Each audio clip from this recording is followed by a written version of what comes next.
This victory here is the beginning of the end for Donald Trump. Vulnerable Americans do not have the luxury of pursuing ideological purity. Hello, America. I'm Amy Klobuchar, and I will beat Donald Trump. We have beaten the odds every step of the way. The former New York Mayor Michael Bloomberg looms, and he is making overtures to African-American voters. I think we're going to do very well in the African-American community. They need a good economy. They need better schools, and those are the kinds of things that I can bring them. Josh, you've been on the campaign trail with Mayor Bloomberg all week.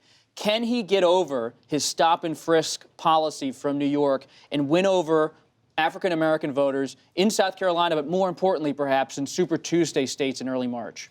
I was really stunned to see the number of African-American supporters that showed up at his events this week as we were with him in Tennessee and North Carolina, even in the wake of these tapes coming out. And I asked them, is this something that bothers you? And they largely said no. I think there's an element that's similar to Joe Biden, where people feel like they know Mike Bloomberg because he's been on the stage for so long. They say things like, I know where his heart is. But look, Mike Bloomberg is a double-edged sword in a couple of ways. The same elements that make him appealing as a former Republican, because he seems like he might be able to peel off some Trump voters, center-right Republicans, make him anathema to the part of the Democratic base that wants a progressive firebrand to push their cause. And the same part of him that is sort of a technocrat, data-driven, let statistics inform your policy, makes him appealing and successful as a businessman and mayor, also means that he has said a lot of things in his career that may be numerically accurate, but are also very off color and really rub people the wrong way.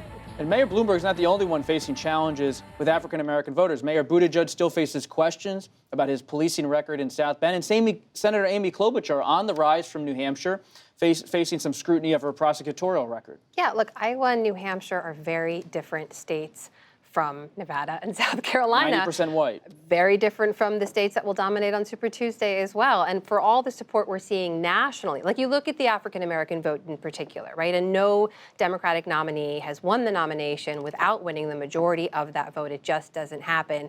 Everyone has been looking at former Vice President Joe Biden. But when your whole message is electability and you come in fourth and fifth in the early contests, you start to lose ground. And we're seeing that already in South Carolina. Who's benefited from that? So far in South Carolina, Tom Steyer is picking up some of those voters. But Bloomberg's not competing. Is he spending a lot of money on TV? He's spending a lot of money. He's messaging in all the right ways. He's picking up on the people who are picking up on their own doubts about Biden. But nationally, in the same national polls we've seen where Biden's support among African Americans has been dropping, Bloomberg has been stepping in to pick up some of those votes. So it's still a very fluid race. I was down in South Carolina last weekend writing a story about Joe Biden there. And his campaign certainly sees it as a firewall. It's a place where he has to turn it around, has to bring African-American voters out. A lot of folks in the state think he still can. I talked to Jim Clyburn this week, who's the most prominent Democrat in the state. He says if the election's held today, Biden wins. If you look at the polls in the state, Biden still has a lead. But he hasn't endorsed him, right? He has not endorsed. But Steve Benjamin, the mayor of Columbia, the capital there, said to me, if your argument's electability and you're coming in third, fourth, and fifth in these states, voters are going to start taking other looks at different people. He has a firmament in South Carolina of black pastors and state legislators and others who are with him right now. The question is, if they see momentum fading, what do they do? What about Bernie Sanders, the Vermont senator? He won New Hampshire. Can he stitch together a coalition, especially as Senator Elizabeth Warren struggles on the left? Well, he won New Hampshire, and he very nearly won Iowa. He won the popular vote in Iowa. And so from his perspective, he ought to be the overwhelming front runner, or considered that way. If you win the first two states, you ought to be on a glide path to the nomination.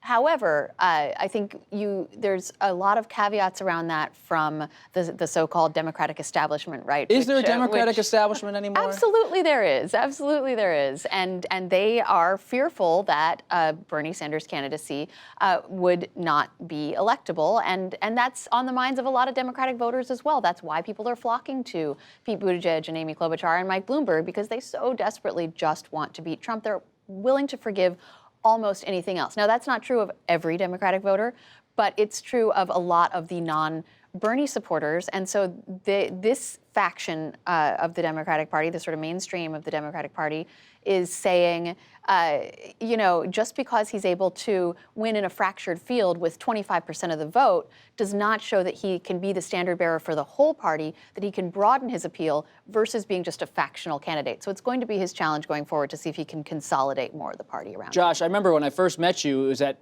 Pete Buttigieg's campaign announcement in South Bend, Indiana, a year ago. You've been covering his campaign closely as well. A narrow second place finish in New Hampshire. How is he capitalizing as he looks to not only South Carolina and Nevada, but Super Tuesday? Well, he started to really ramp up his operations in other parts of the country. He says that he now is going to have staff in every state that is competing on Super Tuesday. What's the message, though?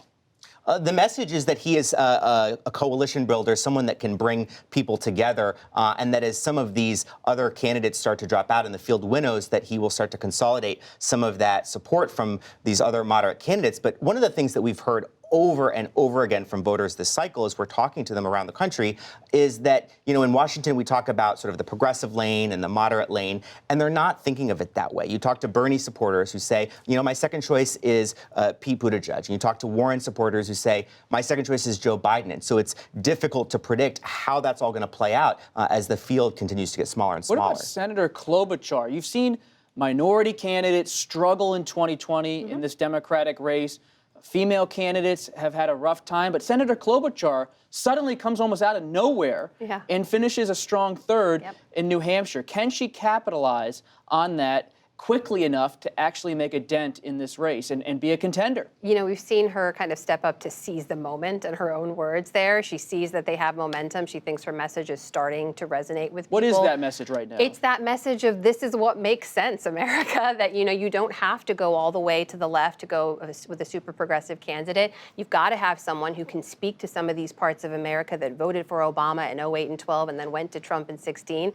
You had a Midwesterner come into New Hampshire and do surprisingly well. And that is a very strong message for her. Whether or not it carries her forward, we don't know. She's not polling as well as some of the others in Nevada and South Carolina, but she's got momentum on her side. And at this point in the race, that means a lot. Hey, real quick, Josh, you think about the White House watching Mayor Bloomberg. We've seen the tweets between the president and the mayor. But inside the West Wing, how do they really see Bloomberg? Is he a threat?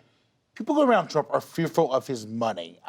People are divided on whether Bloomberg could actually beat Trump or not. What they do think is he could be a kingmaker of sorts in the party. He could spend so much money, he could shape the race, he could shave percentage points off the president's numbers. He could be a real factor in the race. And some folks around the president, including the president, I think are worried about Bloomberg totally. I will say, there's a different note that I've heard this week, though, repeatedly.